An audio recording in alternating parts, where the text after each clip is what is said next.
recording artists would get 1 penny per stream under proposed living wage bill. A bunch of people have reached out to me and said, hey, we're about to get a cent per stream now. And I'm like, look, this is a proposed bill. Music was never an industry where everybody was supposed to make it.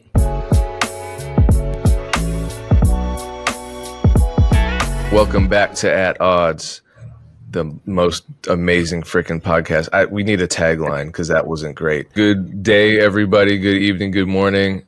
I know everybody here is feeling amazing. We're glowing. We didn't just spend the last 20 minutes trying to figure out our technical issues and really pissing Dame off. Sorry, Dame. What else? If you haven't yet, we really do appreciate the support, even if you're leaving complaints in the comment section. All of that helps, but what would really help is if you would just do yourself a favor and distribute your own music for free, whether it's an instrumental project, if you just make beats, whether it's music, whether it's a combination thereof. Go to tolost.com and use the code ATODDS. Free premium music distribution for 3 whole months.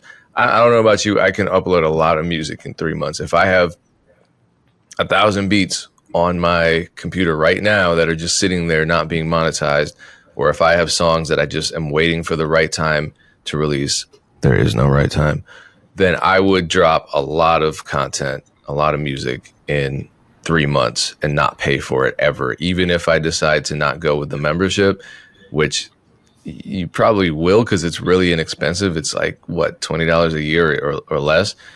But 3 months, you can drop a lot of music for free and it stays on the platform. So I don't know what you're waiting for. tolost.com. Use the code ATODDS. Get that for free. And even if you don't use the distribution service, we've been having Two Lost office hours every Monday. It's free. We simulcast it on all the Two Lost platforms, so you can watch it on Instagram, YouTube, LinkedIn, Twitter. This past Monday, we had our CEO, Greg, walk through our recent updates in our analytics platform, which is next level. You get access to analytics that you're not going to get on any other platform. But this week, I guess if you're listening to this podcast today, I have Jacory from the Contraband Agency, who's Brandman Sean's partner. We're going to be talking a lot of marketing stuff. So we have a dope guest every single Monday. Just tap in and hopefully eventually we get you to use the distribution service that's top tier and probably better than the distribution service you're using now. But until then, just tap into Two Lost office hours. Erinn, I saw you at South by last week. How was your South by Southwest experience? It was great. I have to pace myself now, just because I'm older and I value sleep. Oh my goodness. Erinn's the youngest one of the 3 of us, just for the record. She's the youngest one. Do you know how old that makes us feel when somebody's like, oh, because I'm old? You're like, I didn't see I'm old. Normally I say that, but I'm saying I'm older. Okay. And I used to prioritize, even the way that my whole life functioned. I had dinner with one of my mentors last night and I told him this. I said, I used to never want to miss an event if it was happening in Atlanta or if I could get out to it. Like, I used to drive to South by with the band that I managed. That's 16 hours, boy.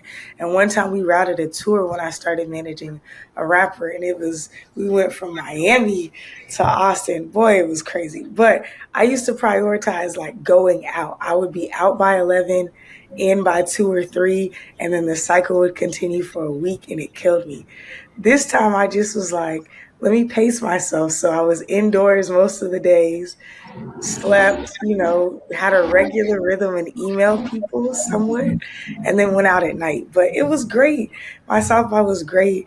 I think there's this thing that happens when your business is legitimized and when you actually have shit going on versus when you're trying to make shit happen. Because when you're trying to make shit happen, you meet a lot of people and you're like, hopefully I have a conversation. When you have shit going on, then it's like, I'm meeting these people because we're doing these business transactions, or we're already working together, but I would love to meet you in person, or I'm going to this thing because I'm sure somebody's going to introduce me and it's going to turn into money. So I really like being in that phase of my career right now where it's like, oh, real shit is popping versus like trying to turn out plays every time. There's the possibility I still have a shit ton of discovery calls lined up for tomorrow and Friday and Monday, but a lot of it's like, what's the next step? Like we're already moving on to let's do some stuff. So I had a great South by. It's a long way of saying I had a great South by. I still was washed on Monday and part of yesterday, but it was a great experience for me. Yeah, I probably spent most of my time there on a scooter, just like riding different places. Most time people saw me, I was either pulling up somewhere on a scooter or leaving somewhere on a scooter. So that was my favorite part about South by. But yeah, I mean, I think I've never been like the attend every event type person. I always try to find the few that I want to get to, and then, you know, just kind of see people along the way. At this point, when you've been in the industry for, you know, hella years, you're just going to keep running into people that you've met. You know, sometimes you have a planned meeting and sometimes you just see them. I ran into quite a few people that, you know, it was, I'm glad we reconnected because they've done so much and there's some possible plays currently that we might be able to work on. So I had a really good time, ran into a bunch of people. Erinn's event was dope. Her podcast house. I did an episode of Independent Living. I interviewed Dende. Then I saw Dende perform. Shout out to Dende. He's a super dope R&B artist. Saw a new artist named Chosen that I'm already a big fan of. Like he sang one song. The whole Field Trip. There's an organization or a collective called Field Trip. The whole Field Trip showcase was fire. It was all up and coming R&B acts. So shout out to them for putting that together. But Chosen really stood out to me. I just saw that he's going to be out here on tour on May 13th. It's already on my calendar. So yeah, had a good time. I'll definitely be back next year. And Two Law sponsored Digilog's event, which was another great event. So, you know, nothing but positive vibes out there. It's funny you say that because I was just about to make a point. You said nothing but positive vibes. I tweeted this.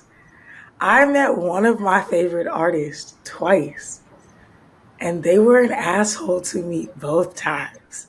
To you, or they were, or you could, they were. What did they say or do?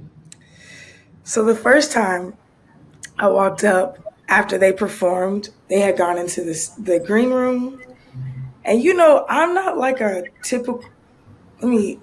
I'm not like a crazy fan. I just be showing love.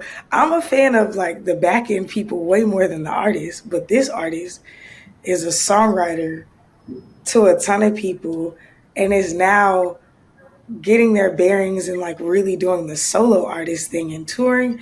And I'm like, I've been watching them for years. So I walked up and I was like, yo, I genuinely think you're one of the greatest songwriters of my time. But I'm super stoked that now you're getting your just due as a solo artist. And they looked at me and they were like, word. And I was like, so I just walked away. I was like, I don't need you to give me the same energy, but like gratitude or intrigue or interest, some sort of reciprocal energy is what I need. Like, I'm not trying to get you to be like me. I don't want you to be like, yo, what's your name? Let's exchange it. I don't need that. But that was interesting. And I'm not going to stay in a place that I'm not celebrated. So in that moment, I was like, bet. And I just walked away. I just left it at that. I didn't feel bad for, but I was like, that was a little weird, but whatever. 2 days later, I wanted to go home, but they performed at like midnight. So I waited. Went and saw, I was like waiting for their show like 11:45. And they walked in, and one of the people running the shows is my homegirl. And so they were like, oh, I'm waiting for this artist to get here. And I'm like, dope, that's like literally the only reason I'm here. So the artist walks in, they're waiting for the green room to change over, but I'm kind of standing in an area because my homegirl's the curator. I see the person and I'm like, let me just keep it short. Cause I'm like, I could just add this to my South by recap. So I'm like, yo, can I get a pic? And they were like, for sure. Just give me a sec. And the look was like, kind of like F you, whatever. Or almost like I'm too important for this. Like it was just a weird like energy. And I just walked away and I knew what it was. It was gonna be 10, 15, 20 seconds, 2 minutes, 3 minutes. And they just walked around me, went to the green room and stood at the door of the green room 100 feet from me for until they went on. So I was like, I didn't even want to see them after a while. And I was like, B, we got to go somewhere else. I don't even want to look at this person. So like I watched their set, but it just was like weird because I'm like, the energy wasn't like overtly asshole. It was like a negative space and almost like this arrogance that was like, why are you talking to me? Do you know what I'm saying? And I just don't understand that because I'm not somebody who's coming with this like high energy, like, yo, yo, yo, yo, I need this. I DM'd you like I'm not that person. You know what I'm saying? Like I work in this industry and I was showing love to somebody who's not even respectfully, not that big as like they can go in and out of Walmart. They went in and out of their own showcase with nobody stopping them. You know what I'm saying? Yeah. Both times. I'm walking through the crowd and see them and I said something. So I don't like it, but I was like, Could it it, is could what it it just is. could it just have been like the day? Could it have just been maybe they're socially awkward? Like I'm just trying to give them the benefit of the doubt. So Like I tweeted this. I'll give anybody one bad interaction because it's like it is what it is. You could be having a bad day, but for me to hit you two different one times after your set, one times before your set, 3 different days apart, and it wasn't awkward. Like it was, I could read the energy. It wasn't awkward. It was more on some like, who are you and why are you talking to me type vibes. Do you know what I'm saying? The first time it was like on some like, oh, you're a fan. The second time was on some like, it's just I know the energy. You know what I'm saying? Like I've been around. I know the energy, but I was not a fan. And this human also has ovaries. So as another ovarian sister, I was very frustrated because I'm like, you know what I'm saying? I expect that from men sometimes, but I was very off put, and it's like it's the intangibles. It's not the specifically they did this. It's the you yeah. can read it. Do you know what I'm saying? And then it's hard for me too. I gotta be honest. People are so nice to me. Like in general. Like strangers, people are very nice to me. So it was surprising the first time. And then the second time I'm like, damn, this is intentional. So I mean, I'm laughing because I don't feel entitled to anybody's good energy or kindness. If you're that way, I'll just stay away. But it was surprising because I don't experience that very often, especially from somebody that I'm encouraging and giving adoration to. That's unfortunate. Hopefully, it was just a bad week for them. But for the independent artists that are watching this, I'm a firm believer in every interaction counts, and I don't think you can be on every second of the day. But if you are self-aware, you kind of know like when and where you should put yourself in different situations, kind of what you need to do to get into a space to interact with people. So just be mindful of that and don't put yourself, and managers, don't put your artists in situations that that they can't, interact. But I'm not saying this was the case for Erinn's situation. This person could just be a complete asshole and that's just what it is. That's But in terms of just like some learning to come from this, that's what I would say. Payne, what topic do we got next? Megan Thee Stallion and Glorilla are going on tour. It's the Hot Girl Summer 2024 tour. I doubt they're going to be in my city, so it doesn't really apply to me, but that's cool. Because people were mad about the Sexy Red thing. Ooh, if she got on tour with the two of them. I was literally just about to say, I hope she does some spot dates. I hope they announce her as a special guest, to be honest. At least in parts of the Midwest, right? Why not? That would be, if you want to pack it out beyond a reasonable shadow of a doubt, absolutely. Okay, so I guess a little more important than that, not that that's not important, especially if you've seen the tour flyer, because it's just is Megan naked, is that a lot of people are excited about this 1 cent per stream possibility now. And I'm reading, an article about this on a news source I've never heard of, full of misspellings, but the information is there at least. And this is from ny1.com. The headline is recording artists would get 1 penny per stream under proposed living wage bill. A bunch of people have reached out to me and said, hey, we're about to get a cent per stream now. And I'm like, look, this is a proposed bill. But what they're doing is they're framing the streaming as a living wage concern. That's how they're contextualizing it, which I think is, if we're going to do it, this is a aggressive way to Dame's not impressed. This is an aggressive way of doing so. And Congress folks are pushing for that, specifically Congresswoman Rashida Tlaib, which is dope in my opinion, but that's just maybe because I like her. She represents Detroit. Detroit is one of the music capitals of the world, and our artists here have changed the music industry. That's true. And our culture in so many incredible ways, she said. And she co-introduced that bill. She says it's only right that the people who create the music we love get their fair share so they can thrive, not just survive. Then look at Dame. One of the world's largest music streaming platforms, Spotify, has more than 574 million monthly active users globally and pays their rights holders royalties for recording and publishing the art. The company said that it paid an all-time high of $40 billion to the music industry in 2022. Tlaib said musicians receive an average royalty of $0.003 cents. I don't know how to read that number. $0.003 per stream.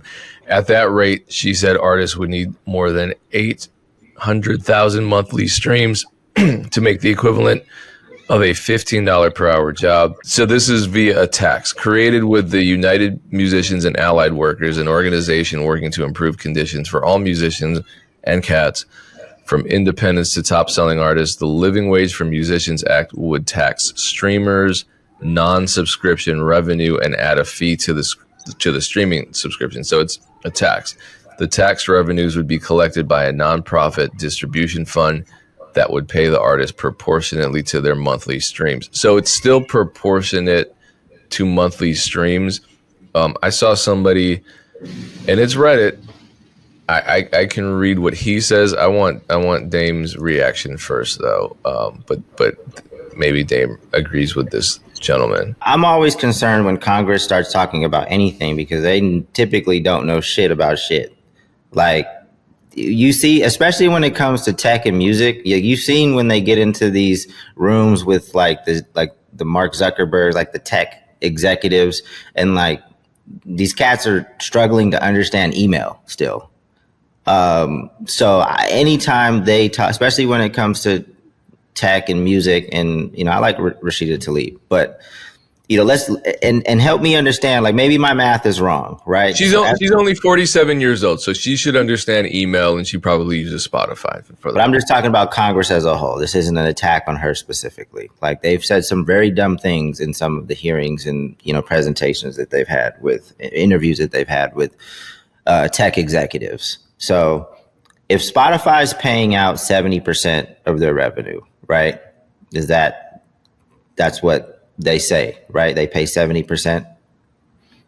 All right, Erinn doesn't believe it, but let's just take that as true. Are they paying that out to artists, or they say they just pay that out overall? Overall, no, it gets paid out to creators. That's via labels, right? That's what you're saying, Erinn, right? Because labels. No, I'm saying that because he's doubting. Yeah, it just doesn't make sense. I do know that they've lost money year over year, but operationally, their operational costs are massive. And so then you're saying also, in addition, you're paying out this much to creators. It just doesn't add up to me. But I also do, yes, what you're saying, Payne, I think a lot of it does go to the labels and some of that goes to the creators, but that's neither. So Erinn doesn't believe they pay out 70% of their revenue, but that's what they say, and that's what I've read. So I'm going to take that as true. If that's not true, I'll come back and do a different analysis, but I'm taking that as true, right? So $1 comes in. They pay out 70 cents, right? And with that 70 cents, it's calculated. That's what you get, the 0.003% or 3 cents, right? So it's like a third of a penny, right? So now you want to make them pay a penny. So you have to triple that. So you somehow have to get $2.10 out of $1. How is that math working? That's what I need. That's what music was never an industry where everybody was supposed to make it. I believe more independent artists are making a living today than ever before, whether that's from streaming, whether that's a combination of streaming, sync, touring, merch, however your business is built. There are more independent artists today, and I think Spotify is a big reason for that, not only from the streaming revenue, but because of the exposure that you get on the platform. The way that she's talking makes it seem like everybody should have a music career. That's just not the reality. Not even everybody can be a plumber. Like, there's supply and demand to this. It's basic economics. If somehow plumbing turned sexy, everybody cannot be a plumber because there's not that many pipes clogged. Right? At some point, you will not be able to be a plumber because there'll be no jobs for you. Right? We suffer in the music industry because everybody wants to be a musician, but there's not that many people that have the time to listen to that many minutes of music that's created. So you're not going to, that's ultimately what the problem is. Now, if Spotify is not paying out 70% and there's other revenue somewhere, then maybe there's a conversation and it might boost streaming revenue a little bit. But for most of the people complaining, you still aren't going to have a livable wage. If you doubled your revenue right now, most people are still not going to have a living wage. So it's not the streaming revenue. It's that you haven't been able to build a community of people that will monetarily support you enough to have a livable wage. That is my rant. I didn't think about it the way that you just said it, that there's not enough people to listen. Do you know what I'm saying? Like, I've kind of thought about that, but I don't think that everybody uploading music is trying to be a full-time artist. That's part of my issue with this. It's like some of it is just hobby and some of it is just, you know, a portion of the business model. But yeah, I think it's ignorant. I do like when politics, to a degree, get involved with the industry, because typically they are lobbying on behalf of independent artists and creators, kind of like a lot of the stuff that the MLC was doing. Even right now, the Elvis Act, I went and they presented that here in Nashville with the Tennessee government. A lot of people came from Memphis. It was a lot of what's the company that reports to Billboard now? It's not SoundScan anymore. Anyways, so I will say I don't mind when government intervenes, because a lot of times it's against big tech to rally behind creators. I just think that there's got to be a go-between where there's an understanding. I think even just when we're looking at any business model, you forcing the hand of any business to triple, again, going back to Dame, triple their payout to somebody. Now, they did it when they, pushed the livable wage thing, the 15 an hour, but that only happened on a local level in a handful of states. It didn't happen on a federal level. Still, fucking Georgia is $7.25. Again, I was tweeting, and that's what it was when I was in high school. I remember when it got moved up, because when I was in high school it was $5.50, and my mom told me to quit my job because I was essentially making enough to pay to drive to work and to eat at work. And then I would take a lunch. And at the end of the week, like when we looked at my check, I basically was I was in high school, so I could only work like 3 days. I was taking home $40 per check. That wasn't per week. So that's $20 a week I was taking home after I paid for gas. So we moved up to $750 and I got stoked, and it was still that cycle. And I was like, I always knew I wanted to be an entrepreneur, but this for sure. So now in this current thought process, it doesn't make sense, because it's like, where are they going to get that money from? All it's going to do is penalize somebody else. Either the fans are now going to have to pay a way higher subscription fee and do the bullshit that Netflix tried to do, where they jumped my subscription to $30 and it's on auto pay, so I didn't even see it.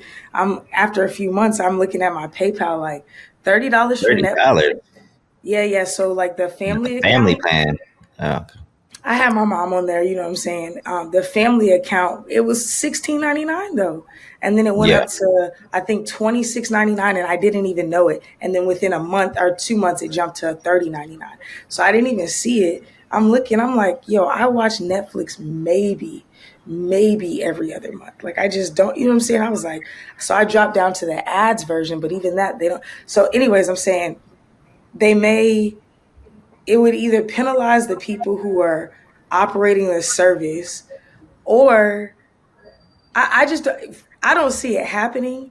I see them settling on, instead of a third of a penny, we'll pay out what Apple pays, or, you know, like they'll come with we'll pay out, what is it? What does Apple pay? An eighth of a penny or something like that? It's probably a lot more closer to like a half of a penny. Okay, yeah, I know Apple is higher. I know Tidal is way higher, but it's like their user base is so much smaller, and they have way less tracks on there. But you know what I'm saying? Like, I don't see how it's gonna work. I do think the conversation is interesting, but I think it's devoid of understanding, because again, everybody can't get a living wage, and then where are they getting that number from? How are you equating it to a livable wage when you don't know how much time it took everybody to make the song? And then if you're looking at people who have managers, producers, you know, like, so you're still not going to get a living wage. And then me as a manager, I'm like, I've never been able to make a living wage off of money, or off of the music and the streaming economy. Again, going back to my whole premise, when I was in management, when I was working more with creators, I've seen music for the last 10, really like 6 or 7 years as a loss leader. It's the thing that gets you the most attention, and it's just a part of your revenue model, but it's not your end all be all. I know everybody doesn't agree with that, and that's not everybody's formula. But for me, when I look at it that way, I don't get upset when Spotify splits a certain way. I don't get upset when they offer the program where you can get on more playlists, but they take a bigger cut. I just look at it as ads. You know, I look at it as, instead of me spending money on ads, I'm getting less. And, you know, so I think, I'm not saying that people shouldn't get their just due, and I'm not saying that artists don't need to be treated more fairly. I just think that this is, it's a unique proposition that doesn't make music sense, that to me also doesn't make business sense, but it comes from a good heart. It sounds like it comes from somebody who knows a lot of creators, and they're complaining about the percentage, but it's like they're probably not making a lot of money in general. Like, I don't know anybody making real money from streaming who's spending a ton of time harping on this, you know? And so for me, it just seems like a missed opportunity to lobby for something that could be more purposeful. And I think there are a handful of things that could be more purposeful. And if you're already making decent money off of streaming, let's say it is 1 cent per stream, you own everything, that's going to be significant. If you're one of those people who's making below the Spotify threshold, nothing changes for you. If you're making slightly above the Spotify threshold, then that means you make $10 a month. And if you're the average musician on Spotify, you're right, this doesn't affect you. So conceptualizing it as a living wage is problematic for the reasons that you just outlined. So one user says this is on Reddit, resident ad 5153, these usernames. First, here's how the bill works. It charges a tax of 50% on streaming subscriptions with a floor of $4 and a ceiling of $10. Currently, it would charge $5.50. That amount goes into a fund, which pays artists an amount per stream, theoretically, but not necessarily 1 cent. Crucially, the payment is capped at 1 million streams per month. So, for instance, Cruel Summer which does something like 30 million streams per month, would only earn that on the first million. The rest of the money that Spotify makes would be distributed however Spotify chooses. This money is paid directly to artists and session musicians, not labels. That part, is that? I don't know. The user continues to write, sounds great, right? Well, let's look at what it's doing first. Obviously, it's transferring money from big artists to smaller artists. 1 million streams per month in the US is 30,000 streams per day, which is actually a lot. So really, it's the biggest artists who are hurting, and that's okay. But let's look more closely. Spotify is going to charge some amount. That amount will go up, but it won't double. So let's say it goes up to $15. Now artists make $7.50 and Spotify makes $7.50, but where does that $7.50 go? Spotify keeps 25% or $1.88. That has to pay Spotify's costs, and it can't. I don't know. These numbers don't seem correct for me based on what cut labels are getting. I think this is a convoluted response, but I think it's a thoughtful response. They say 60% of the money goes to record labels. That's $4.50. So record labels are making 3/4 of what they used to make. And that means that, according to this user, now artists are going to pass that cost on to artists. So they're going to give smaller advances, smaller budgets, blah, blah, blah. I don't know if that's necessarily true. I think that's conjecture. I'm super confused. They're saying labels making less money? Yeah, I don't think that's true. Yeah, there's just a lot of there are many parts of this conversation that people aren't having, and right. I don't know who brought this to Rashida, but like if I was to talk to her, I was like, hey, independent artists like make their money in a lot of different kind of ways. Like, why are we just going after streaming? And I want people to get paid as much as possible, but I don't know that streaming, like it's hard to put a genie back in the bottle. Now that we have streaming, it's going to, and if they do pay out 70%, like that's significant. It's going to be hard for them to pay out 80% or even 75%. But again, if what Erinn is saying is true and they're not paying out all of that money, then there's a bucket of money somewhere that we need to, maybe we could be more efficient. They're not going to tap into the budget. Well, we are, right, with all the MLC lawsuits. So I guess that validates what Erinn is saying. My problem with streaming right now is, one, it's the primary way music is consumed. So even if we look at it as a loss leader, it's still the primary way music is consumed, which is a huge difference from 20 years ago. Music wasn't a loss leader 25 years ago. Now it's a loss leader. I mean, me and Erinn disagree. I mean, obviously it is for many artists. For most artists, yeah. But it doesn't have to be. And it's not for a lot of artists. It's a loss leader for Drake, though. That's what I'm saying. Like, it's only not a loss leader for the vast, like, come on, Dame. Drake makes way more money off of. That's not what a loss leader is. Am I confused on what a loss leader is? A loss leader is what you spend. My understanding, correct me if I'm wrong. I know you're the business guy. A loss leader is what you spend more money and effort on, but it gains you the least or less income. So like when you go into Costco, their loss leader are the chickens. They have the chickens out front for $5 that spin. That's just to get you in the door. So it's like the music is my marketing. I spend time, effort, money, energy on that. That's what gets you in the door. I make all of my money off of brand partnerships, leveraging the relationships from music, investing the money from music and becoming a bigger brand, investing in real estate, all that. I'm saying it's not artists' biggest money maker, but it's what puts them on the map for people. So I think that's why we've always had a disconnect when you say that, and maybe you see my reaction, because I believe a loss leader is a product that you're actually selling at a loss, but to attract people in the door, right? So Drake makes more money than he spends on his music, for sure, right? So that wouldn't be a loss leader for Drake. A loss leader would be, I lose money on my music, but because that's what gets people to my merch store, that's what gets people to my show. So it is, by definition, a loss leader, how I've always learned what a loss leader was for a lot of artists. But just because you're not making as much on your music, but you're still making a profit from your music, it's not a loss leader for those artists. Okay, in my head, and I need to look this up then because I'm using it as what you're making the least off of. So Okay. it could be at a loss, which I do agree. Still, most artists it's at a loss, but I'm thinking spend the most, make the least, right? Like I still feel like Drake making music cost him more than Drake doing an ad for the sports betting and Drake doing, that whatever, so it's like, it takes him no time because the brand is so big because of the music that he spent time, effort, energy, and money. And then I also look at all the songs and time that he spent making no money if we're equating music as a whole conglomerate. But I need to look that up. Then I could have been using this wrong, but I'm thinking you spend the most but make the least. A lot of times you're operating at a loss.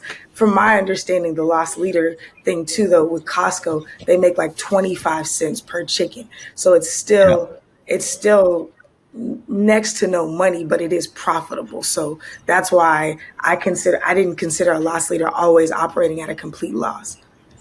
Got you. Okay.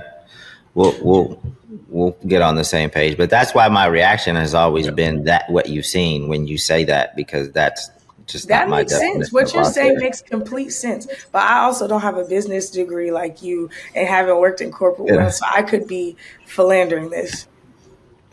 Well, good word. My point is, so the revenue model of the music business has been upended since streaming. It just has.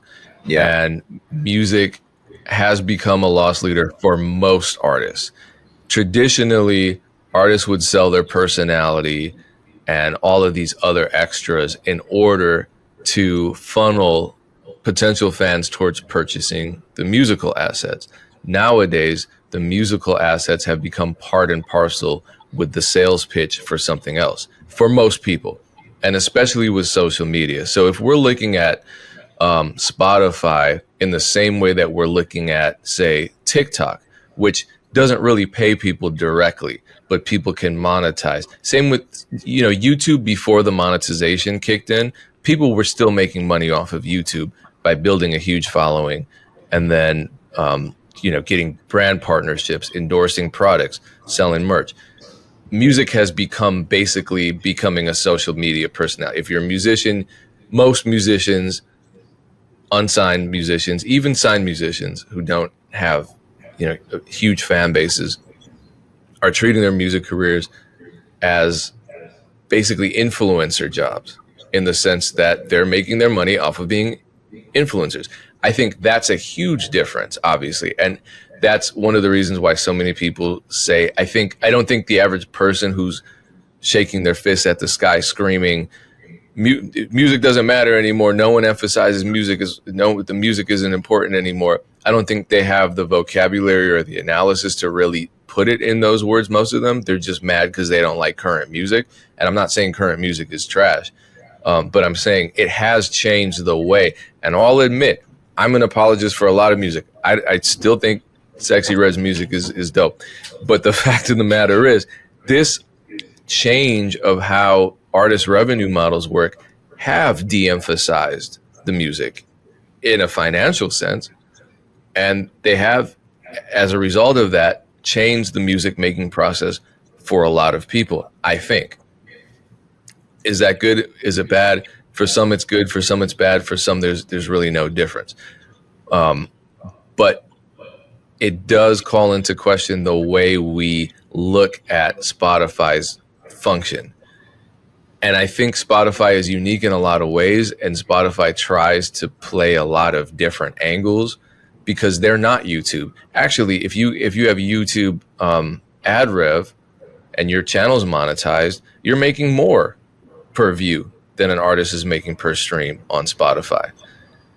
But people aren't really even,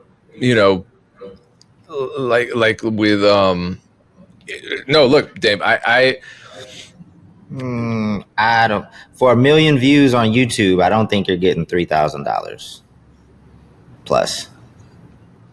Yeah, we haven't seen that. We need to be in another MCN or something. Well, it's just like Is it the streaming rates? It varies. Is the monetization rate the same per benchmark, like 250,000 subscribers, 500,000, 1 million. Is it the same rate? Believe so. Because it's all Google AdSense, right? Yeah. And I will say, if you have 1 million streams or a million views, typically you can flip that into more like in the ads on this. But anyways, yeah, I don't know enough It's a about more YouTube to make complicated this statement. formula. I mean, I It's couldn't. about, if I'm going off of my current numbers, it's if I were getting 1 million YouTube views per month consistently, it would be about $3,000. But it's a more complicated formula because it's like watch time, and Yeah. Oh yeah. sometimes a view could have 2 ads in it, and if people are watching, Yep. it could have 3, 4, or 5 ads. Like, Yeah. so it's definitely not apples to apples. So I don't necessarily want to get. You're right. You're right. And that's another point that I'm trying to make is that if we're looking at Spotify as just another ads platform for your music, the same way we're looking at TikTok, the same way we're looking at YouTube, regardless, I would still choose YouTube's revenue situation over the other two. But if we're looking at it the same, then we have to come to the conclusion that music making and music consumption are fundamentally different, and they're not what they were before, and that's something that needs to be taken into account. We're looking at a very different industry, and I think a lot of us are still kind of, not necessarily the three of us, but this is something I struggle through, just the way I look at the current music business given the streaming model. Because yeah, I can look around and see a lot of people thriving, but we're working differently. A lot of it is, it is the content game. It is selling a personality. It's a totally different kind of funnel. And I think if the laws are going to change, or if the structure is going to change, it has to change in a different way. In the sense that, all right, with YouTube, I can incorporate merch stores, I can incorporate paid partnerships, this and that. I can monetize my YouTube in way more ways than I can monetize my Spotify. Same with TikTok. Even if TikTok's not even paying me the way that Spotify is supposed to pay me based on some sort of statutory rate, it's still a more appealing situation because there's a goal in sight. With Spotify, for the average person, it feels demoralizing. I just wish streaming platforms gave the artists additional monetization options, so it's not just streams, funnels, content, loss leaders, whatever. It has. I would be a fan of more of that as well, and I think Spotify is in a great position to turn it into more of a way to build community. But I get, for the artists that I follow, I get pop-ups in my Spotify of like shows in the area. I know you could do merch on there. I know that they've put donations on there. So I think if they start to move more in that direction and emphasize it more, they probably just haven't really turned it up because they don't see like financial benefit from it. So maybe if there's a way to kind of incentivize both sides or compensate both sides, I'm all for that for sure. I think Spotify should lean more into that. What do you guys think? Because obviously there's been a little bit of buzz around. I mean, we've always sold music direct, but it comes in waves, right? I think early, like the Kickstarter was a thing. People were doing Kickstarters, and then people exhausted that, and then it turned into like Patreon, and people were doing Patreon, and then that kind of got exhausted. I mean, people do Patreon still. All these things are still relevant, but they don't have. Freezing. It was more buzzworthy to do a Kickstarter, I would say, in like 2011 or 2012, something like that. And now we have Even, which is read my mind, actually. But but I don't know like how long these things, I mean, they kind of come and go. Ultimately what's happening is the same, but the platform that buzz kind of come and go. But I guess my question is, let's just say Spotify was forced to raise streaming royalty rates, and obviously they're going to pass that on to the consumer, and it's going to be a higher subscription revenue. Do you think if now Spotify being $20 a month, more people might turn to just buying music directly from their artists for the ones that they want to hear? Because a lot of people have Spotify, but they're not. Even me, I probably listen to. No, that's a lot. I listen to a lot of music just to check it out and just to kind of know what's going on. But for the music that I listen to that I actually enjoy, I probably only rotate 10 to 15 artists. So do you think more people would buy direct from artists if, to me, it's going to be hard to put the genie back in the bottle. But even if the Spotify subscription went up to $25, I don't know if that's going to be like, oh, now we're going to buy direct from the artists. In waves. I don't think so, because it's still going to be it's going to be cheaper to maintain even if the Spotify jumps up to $30 or $35, it's still going to be cheaper than direct to fan if they're charging $15, $20 per drop. But I'm saying, why isn't Spotify seeing the writing on the wall and saying, okay, there are these models of monthly patronage, there's this and that, why don't we incorporate that in where, and that would help independent artists quite a bit. Where like if you listen to Ted Park every month and you're a super fan, YouTube has this actually where you just, I don't know, maybe you pay an extra $2 to $5 a month just to get access to his music since you're one of his top fans, and it downloads to your phone and you can listen offline. It's like an added benefit. I get there are people smarter than me who are working on these technologies, but it seems like for them there would be an incentive because you're creating. I've been seeing a lot of articles about how the labels are kind of perverting the term super fan, but Spotify could actually, in a meaningful way, engage with that concept. They do it because I'm a super fan, and I get you're saying more meaningful, but y'all know we talk about my consumption habits. Like I love finding new music, whatever, but like I'm one of Bonnie Raitt's top listeners. I love Bonnie Raitt. She be going in, but so I'll get special offers to they offered me to buy her vinyl before it dropped online.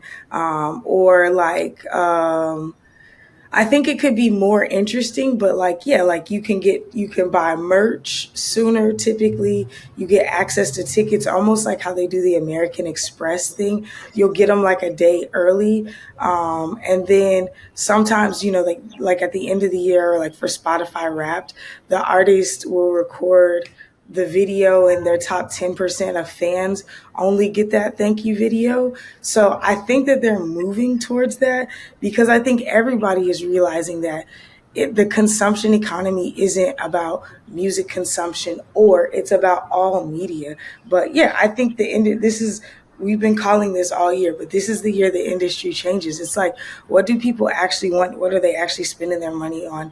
I've been betting on in real life experiences and in-person community, because it's like Lil Russell is selling CDs that makes almost 0 cents, but he's moving massive amounts of units because he has the in real life experience. And then because people can't get to the in real life experience and they covet that connection, they're still buying the CDs and getting them shipped. I bought his first project on Even and I got a CD. I can't do anything with it, but it's a collector's item. So I think it's what we've been saying since before 2024, since the beginning of time, where we've been saying, build your community. But I think the direct to fan right now is about, yes, some people are going to be paying for early access, but the direct to fan to me is more of a community play. Like, I want to support this creator and they are my favorite 1, 2, or 3 creators. I think it's going to be way more slim pickings. Not like I'm spending this type of money on everybody, including not Bonnie Raitt. Shout out to Bonnie Raitt. It's like I pick my top 3 and I'm like, damn, I would probably I consider a super fan anybody who spends $100 or more on an artist per year. Like, actually not their Spotify subscription, but merchandise, live shows, whatever. If you spend $100 or more on a person outside of these major artists, if you're a major artist like Drake, that's one concert ticket. I don't still consider you a super fan, but if you're following an independent artist, if you are spending $100 on them, I consider you a super fan. So I think, to me, that's where my metric always comes in. Not listen hours, not whatever the metric is. So that's why I think, like you're saying, it's sloppy for the labels to be playing around with super fan. But that's how I gauge it, because I think of it putting capacity in players going for it. So I think artists got to think about direct to fan.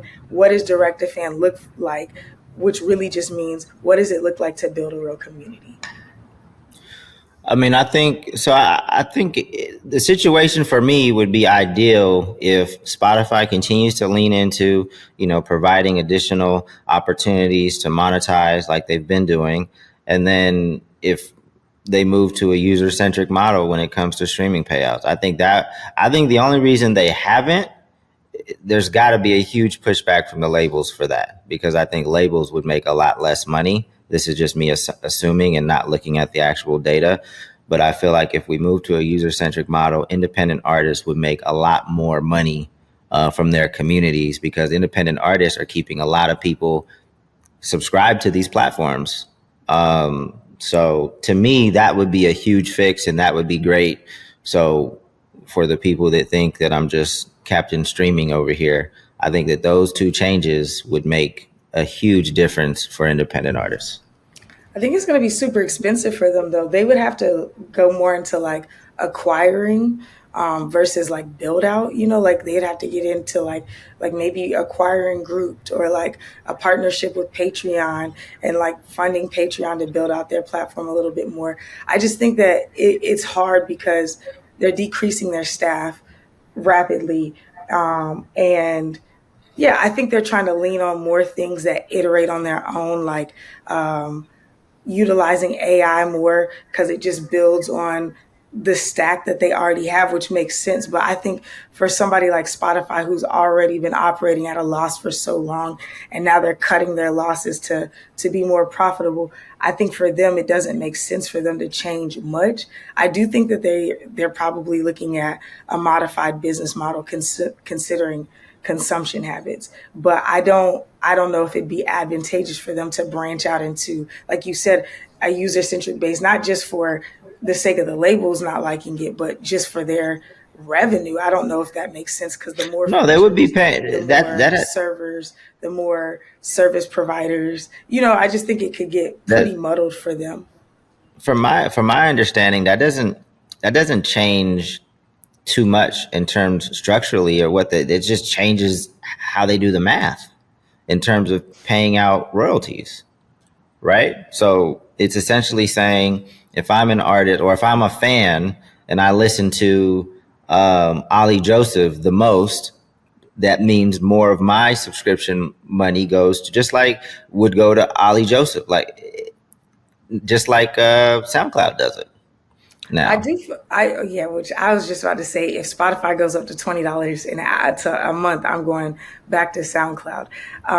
But I think that it says it. You're saying it doesn't seem like that much, but I feel like that means that the data points have to be like hyper focused per user, which is going to be very expensive for them to carve that out. But then also, once you do that, I do think that you have to offer more benefits or perks, because it's going to cost them more. So for me to stay and be a retained more Ollie Joseph user, I think that you're going to have to offer me more things, which I think is what's going to cost more for them. Cost who more? Spotify. Because now to say, okay, let me look at what Erinn, Dame, and Payne listen to specifically, and then re-break out the money. That means that they have to have, I know that they have individual, because they do the Spotify, or every year they tell us who we listen to the most. I get that. But I still feel like to siphon the money that way would create a different revenue model and different checks and balances that they have to go through. So I feel like it would still cost them more to revamp the way that they share the revenue. That's just how and I could be ignorant. They don't show us a lot, but I don't know. Yeah, I mean, I'm not saying that it would cost them nothing, but I think the biggest roadblock to this happening has to be the major labels.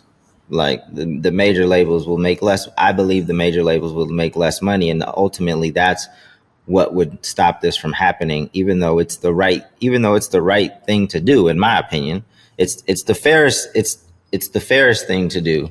Even But if they offered a second tier, even if they offered a different subscription model, like where it's like, oh, this is the pooled subscription and you have to pay a little bit more. If that was the case, I would pay more if I knew that the artists that I listen to were getting supported more. yeah, it would be dope to even like if you're a fan and you could be like, okay, my subscription is $10 a month, but I want $2 of this subscription. I want to designate like where $2 of this subscription will go to every month. I can pick who it is. That would be yo. Yeah, and that's like the Patreon hybrid model, which I think would be great. But I agree with you, Dame, that if Spotify suddenly acquired Patreon, or if they just basically snatched their model up and integrated into theirs, the labels wouldn't see a benefit in it because they don't care. I mean, maybe if they could take, 80% of that, which they probably would, then maybe they'd see a benefit of it, but it would cause other problems. And Spotify knows that the majority of their money's coming from, maybe not the majority now, maybe it's 50-50, but the bulk of their money's coming from the major labels. And then they have these very special licensing agreements with the labels. So you'd have to get past that. It would tie into a video that I just saw Ray Daniels put out in terms of the labels more recently being focused on hit songs as opposed to building stars, right? And in the independent space, we've been building community, we've been building close connection. In the major label situation, they've just been building individual songs. So if now you have an opportunity for a fan to give $2 to a particular artist, they don't really have connections with major label artists unless you're talking about the stars, but we're not seeing as many stars these days. So that's why if we move to something like this, more independent artists would benefit because they've been building that connection with their fans. Whereas I agree. But what benefit would Spotify have? So.